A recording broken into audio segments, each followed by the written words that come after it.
Muito obrigada, Letícia. Nosso programa de hoje discute a regularização ambiental de empresas e empreendimentos. Para responder às perguntas, às suas sugestões, participações, estão aqui no estúdio conosco a geógrafa e doutora em desenvolvimento e meio ambiente, diretora da Geoanálises, Magda Helena Maia, e o engenheiro civil, diretor do GBFO, Márcio Rios. Boa tarde, bem-vindos os dois. Boa tarde, obrigada. Vamos começar então definindo o que é a regularização ambiental. Quem pode dizer exatamente o que significa regularizar ambientalmente as empresas? Eu posso começar falando que hoje em dia existe a Política Nacional de Meio Ambiente, que ela regulamenta vários pontos relacionados aos cuidados com o meio ambiente e que cada vez mais as exigências para as empresas se regularizarem estão ficando cada vez mais presentes. São regularizações relacionadas ao uso da água, à gestão dos resíduos sólidos, ao licenciamento ambiental, ao controle da poluição atmosférica. Tudo isso hoje já existe regulamentação em nível federal, estadual e municipal. E as empresas precisam estar atentas a essa legislação. Quer acrescentar algo, Márcio? E complementando, né, durante o processo construtivo de instalação também desses empreendimentos, né, as construções têm bastante significativo, né, o setor tendo em vista que faz necessária essa regulamentação ambiental também, né, licenças prévias, licença de instalação, enfim, de operação, né, os marcos regulatórios são fundamentais para qualquer processo construtivo. Quais são, já que você falou nos marcos regulatórios ambientais, quais são os principais deles que as edificações devem seguir? Isso é um dos pontos principais quando a gente fala, que é uma das especialidades da gente, é a questão da construção sustentável, né?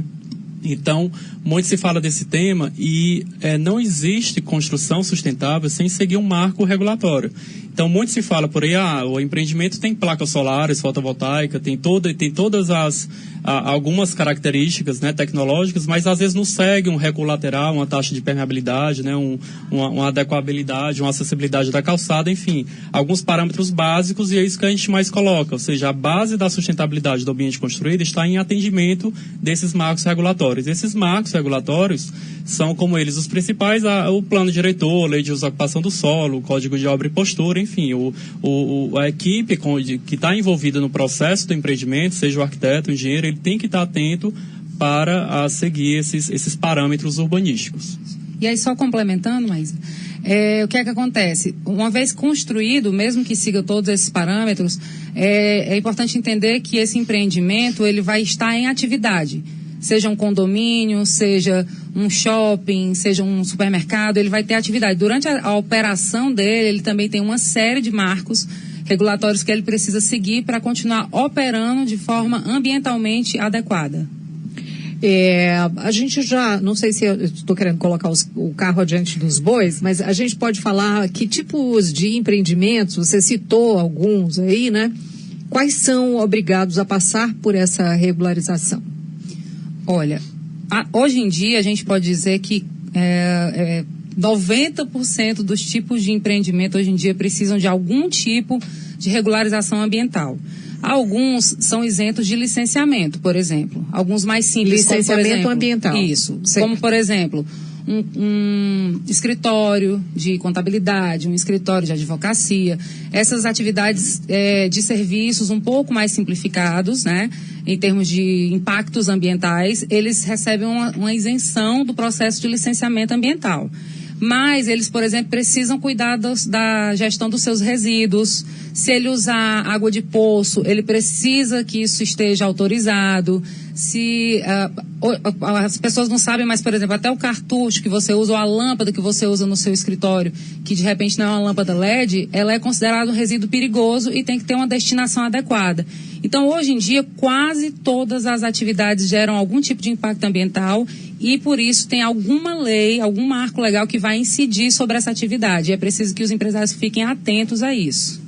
Bom, você começou aí falando, Magda, você falando alguns tipos, né, dentro dessa regularização ambiental, a gente percebeu aí alguns itens, digamos, né, que tem que atentar.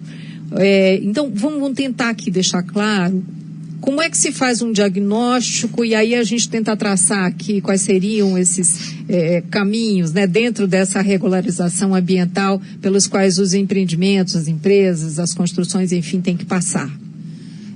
Eu recomendaria que as empresas buscassem verificar no site da Secretaria Municipal do seu município, né? Porque cada município tem uma secretaria. Aqueles que não têm, eles vão procurar a SEMASSE, no caso aqui no estado do Ceará.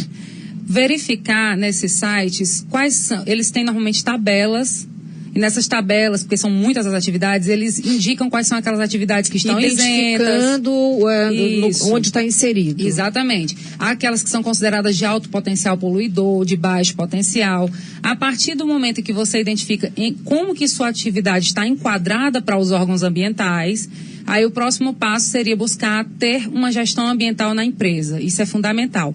Pode ser uma pessoa que a empresa contrate para trabalhar, uma empresa maior, às vezes ela prefere contratar uma pessoa para cuidar de toda a gestão ambiental, ou ela pode contratar o serviço de consultoria para fazer a gestão ambiental da empresa, que assim ele pode garantir que todo esse marco legal de todas essas que eu falei no começo, a água, a uso da energia, a poluição atmosférica, né, a gestão de resíduos, tudo isso eu estou falando de atividades em operação, certo? Que isso vai ter uma gestão, certo? Para a construção civil, acho que o Márcio pode também complementar alguma coisa mais específica.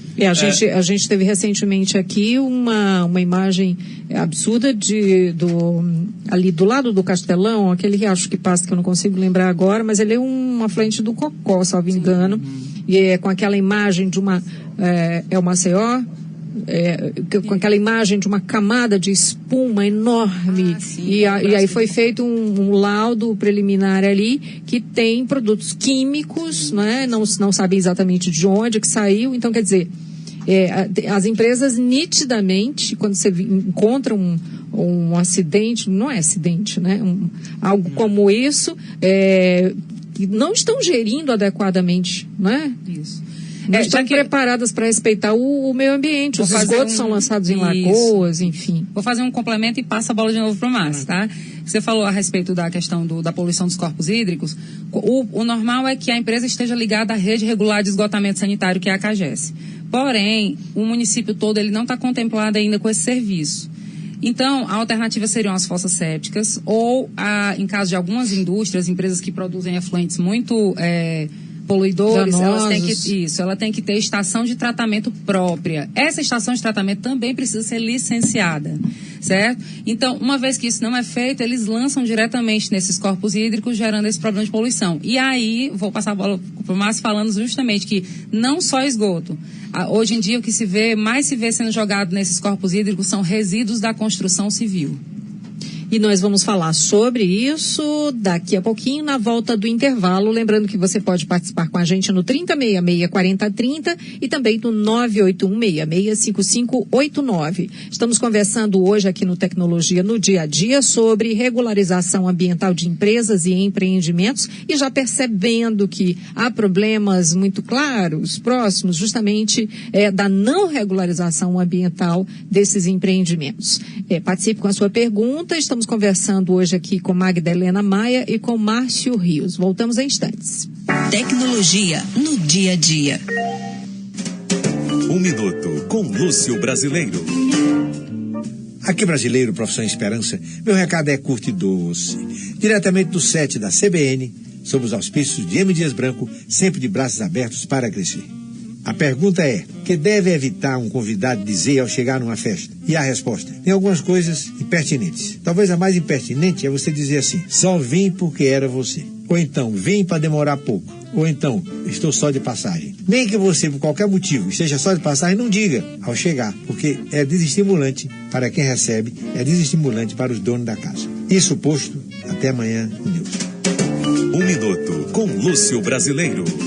Se você adora sofisticação, conforto e procura uma experiência única e emocionante de dirigir, venha para a Valley Motors. Conheça os veículos BMW Mini e BMW Motorrad mais desejados do mundo e surpreenda-se. Na Valley você encontra o veículo certo para o seu estilo de vida, com condições especiais e taxas tão exclusivas quanto você. Como esta oportunidade imperdível para você levar o seu BMW X4, a máquina perfeita para qualquer situação, com taxa zero. Valley Motors, 3048-1100. Na cidade somos todos pedestres. Saúde do povo. Os avanços da medicina, informações e dicas para a sua saúde, sempre com um convidado especial. Saúde do Povo, todo sábado 11 da manhã. Apresentação Evaristo Nogueira. Oferecimento Instituto da Visão do Ceará. Direção Doutora Aécio Dias, 32610412. São Carlos Imagem, seus exames, nossa imagem. E Colpa Neste, Cooperativa dos Médicos Anestesiologistas do Ceará, há 29 anos cooperando para a vida. Tecnologia no dia a dia. São 3h18. Estamos de volta hoje conversando sobre regularização ambiental de empresas e empreendimentos, recebendo aqui no estúdio a geógrafa e doutora em desenvolvimento e meio ambiente, diretora da Geoanálises, Magda Helena Maia, e o engenheiro civil, diretor do GBFOR, Márcio Rios. E você, obviamente, pode e deve participar aqui conosco pelo 3066-4030 e também pelo 981665589, que é o nosso WhatsApp, para você fazer perguntas, como fez aqui o nome dele, Ailton Barroso. Ele diz o seguinte: para colocar um sistema fotovoltaico em minha casa, eu tenho que pedir licença a quem? É o que ele quer saber. E justamente a gente vai nesse bloco também falar sobre que órgãos fiscalizam a regulamentação ambiental.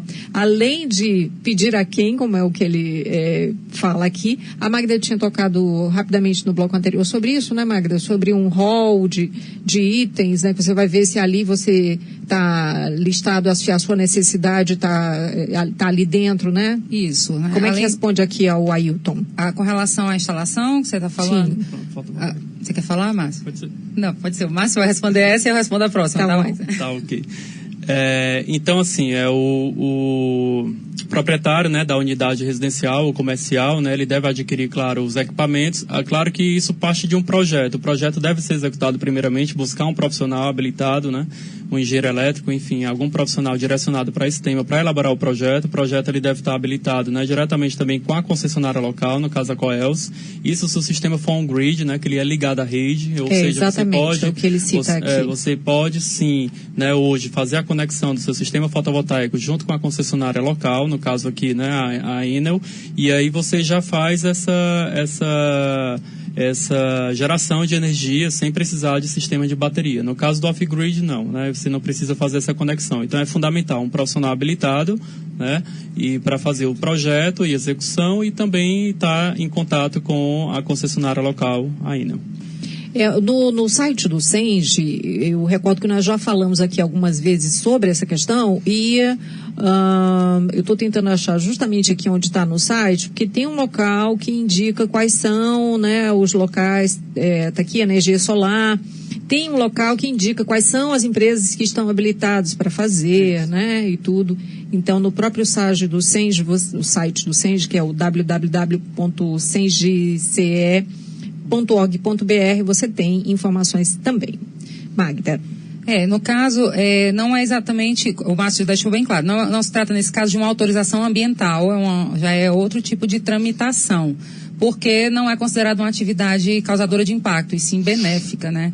Então, no caso, não tem necessidade de um licenciamento ambiental para a instalação de unidades de geração de energia em residências, obviamente, né? Se for um espaço maior, aí sim tem um processo de licenciamento todo, porque aí você vai estar numa atividade comercial. Quanto aos órgãos, né, que você tinha perguntado, aqui em Fortaleza tem a Secretaria de Urbanismo e Meio Ambiente, que é a SEUMA. Tem no estado, quando você extrapola o município de Fortaleza, quem deve atender é a SEMASSE ou a autarquia em cada município. Tem municípios que têm secretaria, tem municípios que têm autarquia, certo? Nesses, então, SELMA, SEMASSE e também no IBAMA. É importante, eu queria chamar a atenção para esse detalhe. Muitas empresas, grande parte das empresas, precisam ter um cadastro técnico federal no IBAMA, mesmo já sendo licenciado, tá? Então, é muito importante ficar atento às 3 esferas. Na área ambiental, as 3 esferas, elas podem fazer fiscalização: federal, estadual e municipal, tá? E aí, só para complementar também, existe uma alternativa que eu queria aproveitar para falar. A Geoanálise lançou um checklist ambiental gratuito. Você pode acessar no site da Geoanálise, que vai estar lá um questionáriozinho com poucos itens que você clica e tem um diagnóstico rápido do que sua empresa está precisando regularizar. Muito bem. A gente lembra no final desse endereço, né, do site, para os nossos ouvintes poderem acessar. Para a gente entender bem quais são os benefícios gerados pelo atendimento dos marcos regulatórios, que as pessoas realmente se enquadrem, que respeitem o que estão nesses marcos que foram citados e que podem até ser lembrados agora nesse bloco. Então, que benefícios você tem que cumprir todas as regras? Quais são os benefícios para esses empreendimentos, essas empresas, essas pessoas, enfim? A gente está aqui deixando um para o outro, né? Gentilmente. Mas olha, o primeiro benefício que a gente poderia dizer é o de caráter socioambiental, digamos assim. Você vai ter uma empresa que é responsável do ponto de vista ambiental. Do ponto de vista financeiro, a empresa vai estar protegida para que ela não sofra autos de infração, multas que variam, que são o valor altíssimo, né? De acordo com a Lei de Crimes Ambientais, as multas podem partir de R$50 até R$50 milhões, dependendo do caso, da gravidade, obviamente. Aqui em Fortaleza se pratica uma média de 3 mil, 5 mil, até 15 mil reais uma infração ambiental leve, enfim. Então, assim, isso, querendo ou não, isso onera muito, né, a empresa. Então, do ponto de vista da gestão estratégica mesmo, e agora eu não estou nem falando de gestão ambiental, do ponto de vista do planejamento, da gestão de uma empresa, entender que os parâmetros ambientais são estratégicos e importantes é fundamental. E depois que você está todo regular, você pode conseguir uma certificação, que na área de construção, né, tem as certificações específicas, pode conseguir uma certificação ISO, mostrando que a sua empresa cuida, né, tem essa questão da sustentabilidade. E eu costumo dizer que faz pelo menos 2 décadas que a sustentabilidade empresarial, ela deixou de ser uma opção. Hoje em dia ela é um fator crítico. Hoje em dia ela já impacta vendas, ela já impacta... O consumidor costuma reparar já, não é, em quem está ou não envolvido com a preservação dos rios, riachos, lagoas, né? Quem está contratando de quem trabalha com produtos biodegradáveis, enfim. O ideal é não ficar esperando, né?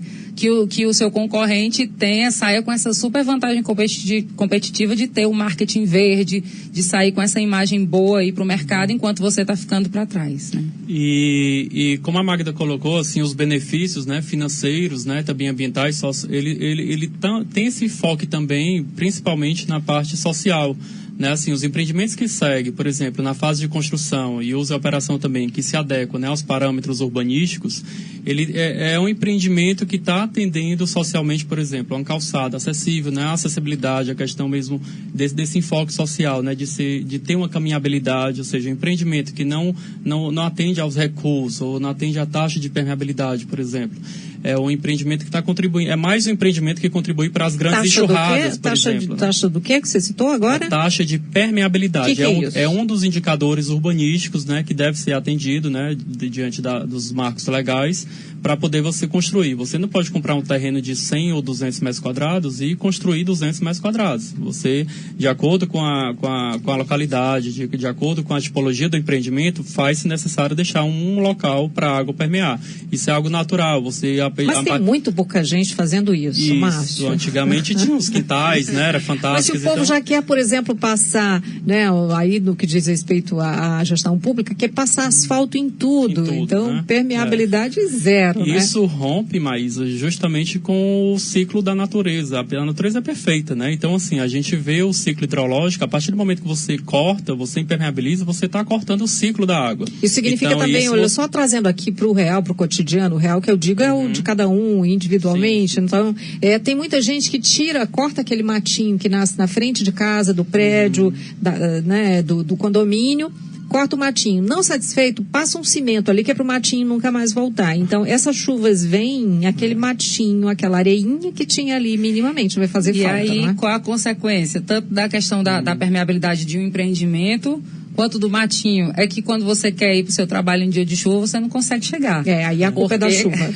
E aí essa impermeabilidade do solo, né, ela causa justamente nesse impacto, né? Esse impacto, ele é fruto, né, claro, de uma base de não atender ao marco legal, né? E isso gera impactos também financeiros na cidade, né? A gente vê aí, por exemplo, claro que diante de uma visão mais sistêmica de impactos globais, a gente tem o caso por exemplo, do furacão Sandy, né? Eu estava me lembrando agora aqui, o furacão, claro que é uma consequência de um impacto global, mundial, mas também repercute em não atendimento de marcos ambientais. Olha, nós vamos sair para o intervalo agora, tem o repórter CBN, voltamos tratando sobre essa questão e agradecendo aqui a participação do nosso ouvinte final do telefone 6801, que ele manda aqui, um edifício no centro da cidade, que é 100% construído, além de avançar sobre o passeio. Que bonito, hein? Ele citou aqui o edifício, mas a gente sabe de muitos outros que estão exatamente assim. Vamos então para o intervalo, voltamos a seguir conversando sobre regularização ambiental de empresas e empreendimentos. Você está ouvindo Tecnologia no Dia a Dia. Oferecimento Senge, Sindicato dos Engenheiros no Estado do Ceará. CREA, Conselho Regional de Engenharia e Agronomia do Ceará. E FNE, Federação Nacional dos Engenheiros. Prontinho, Flor. Cortei 2 dedinhos e fiz uma escova. Tá linda. Uau, ficou ótimo. Como eu posso te retribuir? Deu R$40. Nossa, você realmente tem o dom, viu? Deus lhe pague. Mas os boletos não esperam, Mariana. Vou postar o resultado no Instagram. Pronto. Ninguém quer trabalhar sem receber. Médico também não. Mas é o que mais acontece no Ceará. Aqui em Caridade, Acarape e Pacoti, os médicos estão com pagamento atrasado. Senhores prefeitos, honrem seu compromisso. Sindicato dos Médicos do Ceará. Você deu seu primeiro passo na carreira de contabilidade. Quando você conseguiu seu primeiro emprego. Quando você criou sua empresa contábil. Quando você fechou com seu primeiro cliente. Contador, em todos os seus primeiros momentos, a gente comemorou. Agora que você nos colocou em primeiro, nós comemoramos de novo. Fortes Tecnologia em Sistemas. Eleito o melhor software contábil do Brasil. Acesse fortestecnologia.com.br. Eu adoro receber você. Quero te ver saudável e curtindo a vida também. Você sabe que é de casa, é um grande amigo. Te quero bem. Eu adoro seu jeitinho que cuida de mim. Com esse bem querer, será pra sempre meu mercadinho. Pois com você é melhor viver. Mercadinho São Luís. Me acostumei com você. Rede CBN. Top de 5 segundos.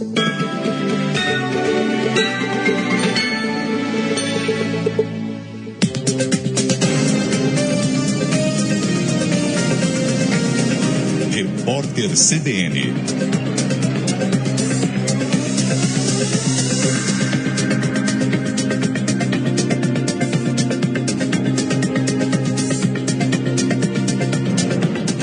Quarta-feira, 22 de fevereiro de 2017. O pagamento das indenizações bilionárias das transmissoras vai entrar na tarifa de energia do consumidor a partir de julho. Os 62 bilhões de reais serão pagos pelo consumidor até 2025. De acordo com a Agência Nacional de Energia Elétrica, 35 bilhões correspondem a valores que as empresas deixaram de receber nos últimos 4 anos por investimentos realizados antes de maio de 2000. Com isso, o governo retoma a prática que era feita antes da edição da polêmica medida provisória lançada pela ex-presidente Dilma Rousseff. O programa determinava uma redução de até 20% na conta de luz. Agora, a tarifa volta a ter uma parcela referente à remuneração das empresas por investimentos já realizados, que havia sido retirada em 2013. A construtora e incorporadora PDG vai entrar hoje com pedido de recuperação judicial. De acordo com o documento, a decisão foi tomada porque o acordo de reestruturação de dívidas feito com os bancos não surtiu o efeito esperado. O plano previa a prorrogação de pagamentos de juros, além de novo financiamento para cobrir as despesas. As delegações de 2 grupos rivais na Síria chegaram a Genebra, na Suíça, para uma nova rodada de negociações de paz.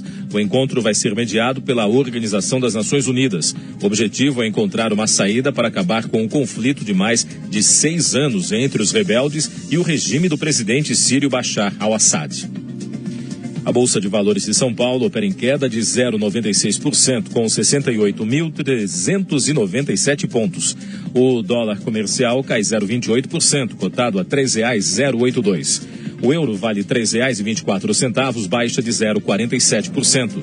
Horário de Brasília, 3h33. Repórter CBN. As principais notícias do dia, a cada meia hora.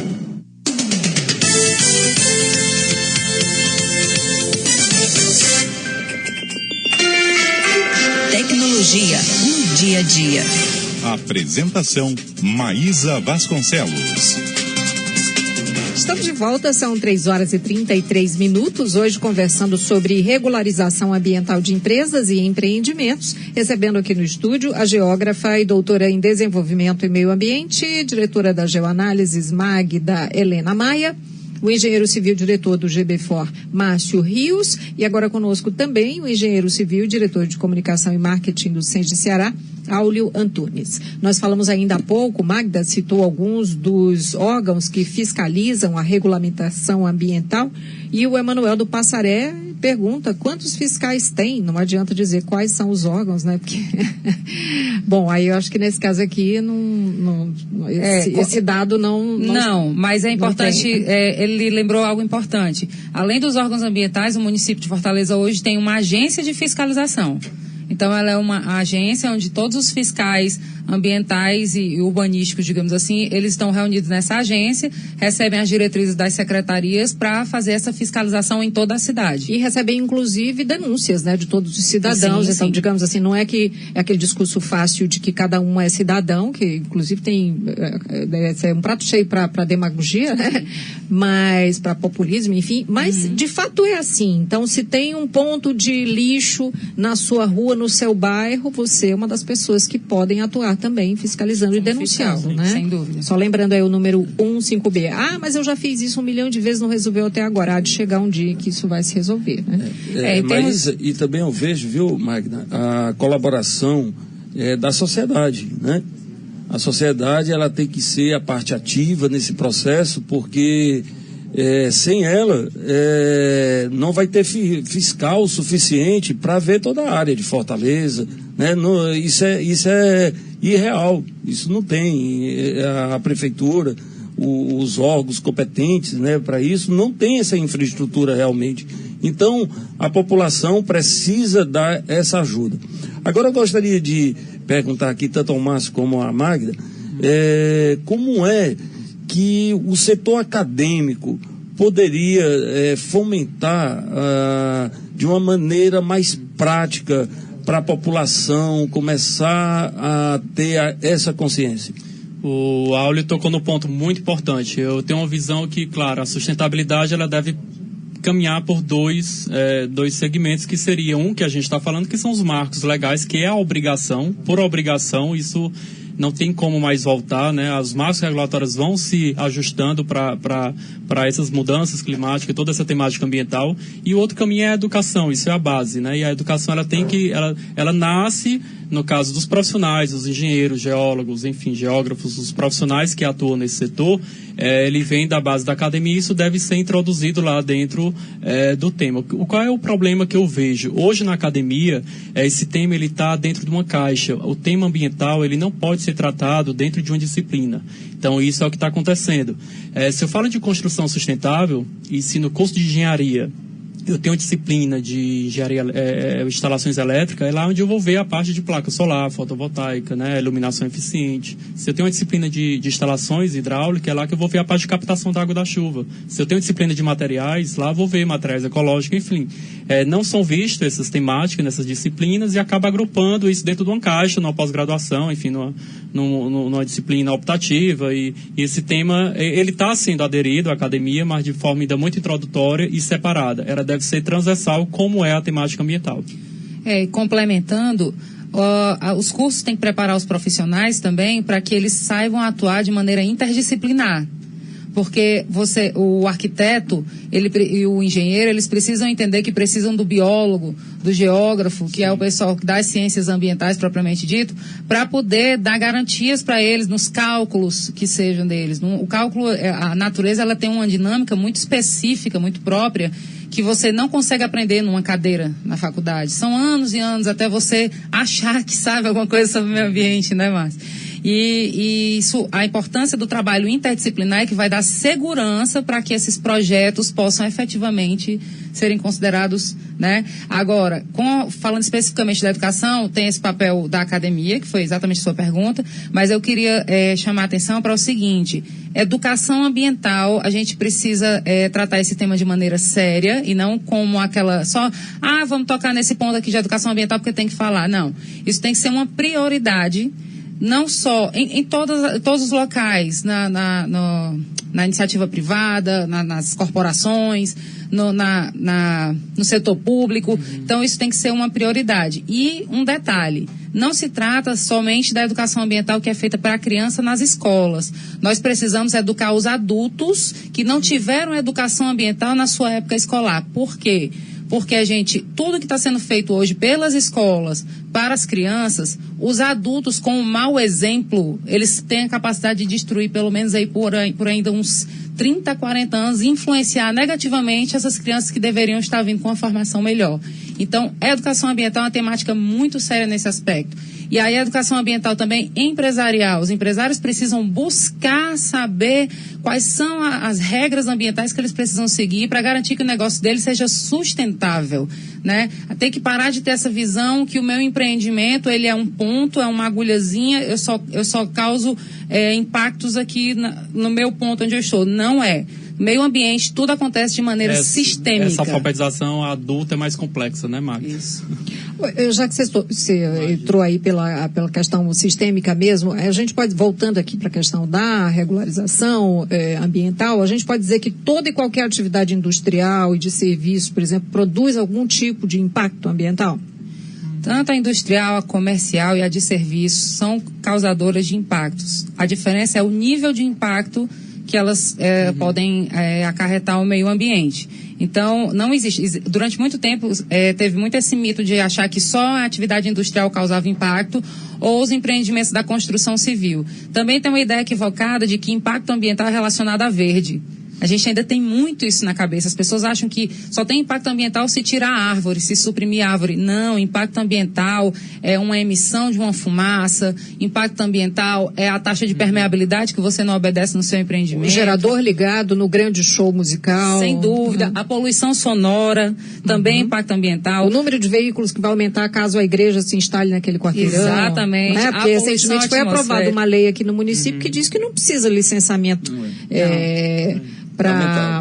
Para abrir, né, igrejas. Não, então se tiver essa visão sistêmica, todo mundo vai passar a compreender que os impactos são diversos e que, por isso, as análises elas precisam ser mais precisas, mais coerentes, melhor elaboradas, para que todo mundo esteja regular. O fato é que se tem a mão do homem, qualquer ação antrópica, né, ela causa impacto, né? Então, assim, qualquer tipologia de empreendimento, qualquer construção, seja ela qual for, uma parada de ônibus ou um empreendimento comercial de 50 andares, ela vai causar impactos, né?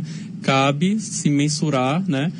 Que tipologia de impacto é essa para poder a gente mitigar e fazer o tratamento para reduzir esses impactos. Como é qual é o profissional, quem são os profissionais, né, que fazem justamente esses diagnósticos, né, e como é que se capacita, assim, esse profissional para atuar nesse campo do diagnóstico? Hoje em dia, quase todo e qualquer profissional hoje em dia, de qualquer área, por incrível que pareça, tem buscado, tem se interessado em trabalhar com a área ambiental. E, de fato, não é algo, né, que a gente possa restringir a uma formação A, B ou C. O importante é esse profissional ter a ética em dia e a responsabilidade de saber que se ele não tem um conhecimento mais holístico, se ele não se preparou durante anos para poder trabalhar nessa área, ou se ele não tem uma experiência já grande, que ele busque trabalhar em parceria com um profissional que tenha essa capacitação. Porque a gente está falando de uma temática muito séria, né? E, infelizmente, mas a área ambiental está aparecendo muita gente querendo trabalhar com essa área de qualquer maneira. Né? E isso também tem causado ruídos, isso também complica. Imagine uma empresa que contrata um profissional para licenciar o seu negócio e o profissional não sabe fazer direito, leva o dinheiro do empresário embora e não resolve nada por ele. Então isso é uma coisa séria, né? É importante também até mencionar que consultorias ambientais, hoje em dia, os consultores, eles precisam estar cadastrados nos órgãos ambientais. Então isso é um fator de segurança. Na hora de contratar é bom verificar nos órgãos ambientais quais são a lista de profissionais e de empresas que estão cadastradas e autorizadas, digamos assim, a trabalhar na área ambiental. Do ponto de vista que a natureza, né, ela tem essa visão mesmo transversal, né, a temática ambiental e sistêmica, tanto a parte de diagnóstico, né, quanto soluções, qualquer consultoria, ela deve ter essa visão também integrada, multidisciplinar, né, então é importante também nessa fase inicial de entender que impacto esse diagnóstico, ou seja, uma equipe que, dependendo da tipologia do impacto, você agrega ali um engenheiro, um arquiteto, um geólogo, um geógrafo, enfim, qual você pode dimensionar dependendo do que for a atividade. E da mesma forma as soluções. Do ponto de vista assim, de consultoria, o que a Magda colocou é fundamental. Então hoje as empresas, elas prezam muito pela visão do produto pronto. É difícil ter empresa que entenda a necessidade de ter esse conhecimento como produto de consultoria. Então é mais fácil ela partir para executar o produto e aí depois ela tem uma patologia nesse produto, tem um certo problema, fiscalização, multa, aí quando ela corre para problema reverso para buscar a consultoria. Então é importante entender a fase inicial desse estudo, esse papel do consultor. Nós vamos fazer um intervalo, mas eu vou querer saber aqui quanto em média se gasta para regularizar a situação ambiental de uma empresa. Falou assim, multas, valores de multas, da mínima à máxima, enfim. Será que é mais barato gastar para regularizar? Vamos falar sobre isso ainda aqui dentro do tema regularização ambiental de empresas e empreendimentos. Recebendo hoje Magda Helena Maia, Márcio Rios e Áulio Antunes. Voltamos em instantes. Você está Tecnologia no dia a dia. Estamos de volta, 3h47, falando hoje aqui no Tecnologia no Dia a Dia sobre regularização ambiental de empresas e empreendimentos. Conosco Magda Helena Maia, Márcio Rios e o Áulio Antunes. E ficou do bloco anterior a pergunta, né? Quanto em média é gasto por um empresário para regularizar a situação ambiental de uma empresa, tendo em vista que falamos aqui de multas, né? E das perdas, em termos até de capital, né? Sim. Social também, né? Olha, não tem como a gente dizer uma média de preço, porque isso realmente varia de atividade para atividade. Mas é importante que as pessoas tirem aquela imagem de que é caríssimo, porque isso aí já caiu por terra já há alguns anos, certo? E principalmente porque hoje já existe, por exemplo, o serviço como se for, sabe quando a empresa paga um contador para resolver toda a questão contábil da empresa? Então já existe esse trabalho na mesma modalidade na área ambiental. Você paga uma gestão ambiental, um valor fixo por mês, relativamente baixo, e que você vai ter todo esse serviço à sua disposição, toda a regularização ambiental da empresa. Ainda há pouco nós falamos sobre a maioria dos empreendimentos, né, de industriais, de serviços, seja o que for, causarem impactos ambientais. Agora, quais são, assim, os empreendimentos, digamos, que podem ter maior grau de possibilidade de fazer errado e precisar, de fato, de uma consultoria, de apoio de profissionais, para não cometerem infrações ambientais? Certo. Olha, eu diria que todos os empreendimentos que geram algum tipo de resíduo perigoso, fiquem atentos, independente do seu porte. Então, vou dar um exemplo. Salões de beleza, clínicas veterinárias, farmácias, clínicas de odontologia, que são empresas de pequeno porte, são prestadoras de serviço, mas que têm um alto potencial poluidor degradador por causa do tipo de material que eles utilizam. Essas pessoas estão muito vulneráveis a questões de multas e infrações e às vezes não estão cientes disso. Mas não estão mesmo. Pois é. Por quê? Porque Você aquela falou imagem... aí de salões de beleza. Pronto. Quantos pequenos salões de beleza estão aí descartando sobras de tintura e... Né? Então, às vezes, é bem mais barato procurar regularizar essa questão para evitar problemas de multa, porque sai bem mais caro. A questão aqui do caro ou do barato tem muito a ver com você está preparado para pagar uma multa de alto valor ou é melhor você se prevenir e desde já começar a regularizar a sua empresa e ir fazendo isso paulatinamente, né? E garantir que não tem Lá no problema. comecinho você falou sobre o descarte de resíduos de construção. É um problema grave em Fortaleza, porque os passeios são lotados de sobras, de entulho, né? De pequenas construções, às vezes até de grandes mesmo, né? Então esse é o descarte de resíduos, né? Que não está sendo feito adequadamente. Só complementando a pauta anterior, né? Assim, a gente está tentando mensurar o valor econômico, né? Às vezes é um número que se pode mensurar. Quanto custa a natureza, quanto custa a vida do ser humano. Então, tem os valores ambientais e sociais. Esses, sim, são alarmantes, né? Às vezes não são parametrizados. Enfim, com relação ao resíduo da construção civil, que é chamado de RCD, resíduos de construção e demolição, ou seja, ao construir, ao reformar, ao demolir, você gera resíduo. Então, esse resíduo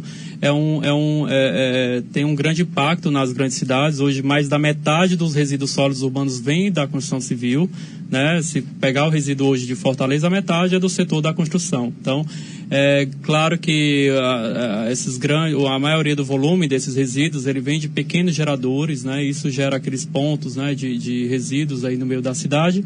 E isso é um grande impacto, porque o resíduo é um resíduo muito volumoso, tem um certo peso e o que acontece é que, às vezes, o proprietário que vai reformar, isso a gente está falando do resíduo, então ele tem que ser legal desde a reforma, né? Procurar um profissional licenciado, TRT, né, para essa reforma, para poder gerir bem não só a obra, como também os resíduos. A gente está falando aqui de qualquer tipo de resíduo, né, que você vai gerar. Outro dia eu passei num local e eu vi uma montanha, olha, sério, era uma montanha de carcaças de aparelhos de televisão. Então, o dono da oficina juntou durante anos e chegou um momento que ele viu que ele não tem mais espaço para guardar aquilo que ele considera lixo, e ele deve ter contratado um carroceiro. E eu imagino quantas viagens deu para descartar aquilo ali. Aí, e onde estão essas carcaças agora, né? Agora, onde estão? Agora, pegando esse gancho, viu, Maísa? Aí nós temos aí a logística reversa, tá? Que está entrando, está sendo implantado, né? Que é a responsabilidade de quem produziu de coletar aquilo e dar um destino, né? Se vocês tiverem alguma coisa que fale mais acrescente, eu acho bastante interessante isso para o meio ambiente. Eu achei interessante quando o Auli falou do destino, porque o resíduo da construção civil, ela tem, como qualquer resíduo, você tem que classificar e separar, porque cada um tem um destino final diferente, né? Então, o CONAMA 307, ele estabelece, sim, a classe dos resíduos. Então, o local que você coloca o tijolo, o resíduo, não é o mesmo do gesso. Então, tem que fazer essa separação de classe A, B, C, D. Tudo isso deve estar integrado no plano. Você não pode partir já para o ataque da separação do resíduo. Antes de iniciar a obra, na verdade, isso é um dos documentos, que são um dos planos, né? O PGRCC, que é o Plano de Gerenciamento de Resíduos da Construção Civil, que faz-se necessário para você começar a construir, já fazer uma projeção de quanto aquela construção vai gerar de resíduo. Então, essa disposição final, ela é fundamental. Então, faz-se necessário também o setor público entender essa necessidade imagina o tanto de construção que a gente vai ter em Fortaleza até 2040, tendo em vista que vai ter aí mais de 500 mil pessoas, né, esse aditivo, e se vão ter mais pessoas, vão ter mais habitações, vão se fazer necessárias, né? Mais construções. E lembrando o seguinte, existe muito essa coisa em cima da construção civil, mas a construção civil, ela faz um impacto de grande magnitude em um período específico. Mas, entende? Depois que acaba, em tese, acaba o impacto. É importante estar atento para a questão da operação das atividades depois da construção também. E sobre o que o Márcio está falando dos resíduos em si, como é que você se protege? O que é que você pode fazer sobre isso? Sou um empreendedor, sou um construtor, o que eu posso fazer? Lembre-se da corresponsabilidade. Na área ambiental, todos que estão inseridos num processo têm corresponsabilidade. Então, o dono do empreendimento é corresponsável no caso de crime ambiental. A pessoa que licenciou, o órgão que licenciou é corresponsável. O transportador que foi lá buscar o resíduo é corresponsável. Se ele não jogou no local que não está autorizado ambientalmente, corresponsabilidade, todo mundo vai pagar. Então é muito importante ficar atento. Desde que não seja Samarco.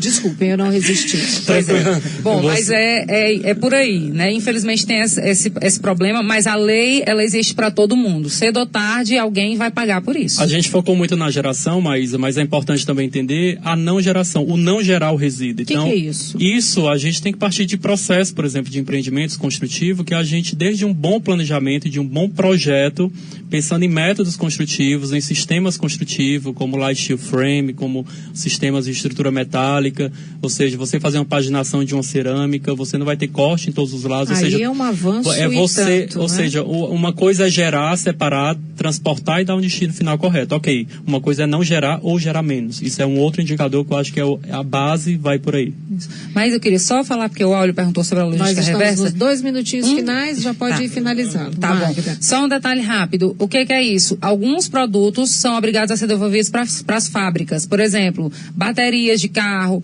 pneus, todos esses materiais que têm produtos muito poluentes, já existe a lei da logística reversa que diz que você tem que devolver isso para o fabricante e é ele que tem que dar a destinação final adequada, certo? Então não joguem isso no lixo comum, tá? Eu queria só dar uma mensagem aqui, mas com relação a resíduo, resíduo é um tema que está incorporado dentro do processo de certificação, Fator Verde, né? Fortaleza hoje tem uma certificação de construção sustentável que se chama Fator Verde, está lá no site da Secretaria Municipal de Urbanismo e Meio Ambiente, e lá trata-se de 45 critérios sustentáveis para o incorporador incluir nas suas construções e ser certificado. E uma delas que é o tema que a gente está tratando, a questão dos resíduos. Olha, o Vitor, ele diz que o uso de bloco de concreto reduz o desperdício, os resíduos em comparação ao tijolo cerâmico. Muito obrigada pela participação. E o nosso ouvinte final do telefone 3968 diz que é simples, a solução que ele dá é separar líquido de solo e fazer várias usinas de reciclagem. Obrigada pela sua participação. Magda teve um endereço que disse lá no início, para quem quer fazer um diagnóstico rápido, pronto, um aplicativo gratuito. Isso, você acessa www.geoanalises com Y, S-I-S no final, www.geoanalises-ce.com.br/checklist, tá? Aí você acessa e lá tem um questionáriozinho que você responde e diz mais ou menos o nível de risco que você está correndo de uma multa ou infração, além de no processo de responder você já ir tendo noções dos itens que você pode ser cobrado. Perfeito. E eu queria lembrar aqui, viu, mas a nossa inauguração dia 30, nós iremos fazer a reinauguração da nossa sede do sindicato e lembrar a todos os nossos associados, né, e não associados, que pertencem ao sistema CREA, Mútua e Confea, né, o pagamento do imposto sindical, tá? Só dando essa lembrança aí para todos os nossos engenheiros. E uma mensagem final, Maísa, também convidar, fazer um convite aqui a todos os ouvintes. Estaremos com a Magda e também outros convidados, né, para discutir o tema de cidades sustentáveis, né? Isso é um tema que a gente está abordando aqui, né? É um tema das cidades. E fica o convite aí na Faculdade Ari de Sá, no dia 23 de março, às 19 horas. Mais informações vocês podem ter acesso pelo site do GBFOR, que é gbfor.com. Lá também tem toda a programação desse evento e de outros cursos também. Obrigado. Estaremos lá. Muito obrigada. Nós hoje conversamos aqui no Tecnologia no Dia a Dia sobre regularização ambiental de empresas e empreendimentos. Conversamos com Magda Helena Maia, com Márcio Rios e Áureo Antunes. O Tecnologia no Dia a Dia fica por aqui. Vem aí o repórter CBN e a seguir, com o novo horário, final do horário de verão, ou revista O Povo. Até já.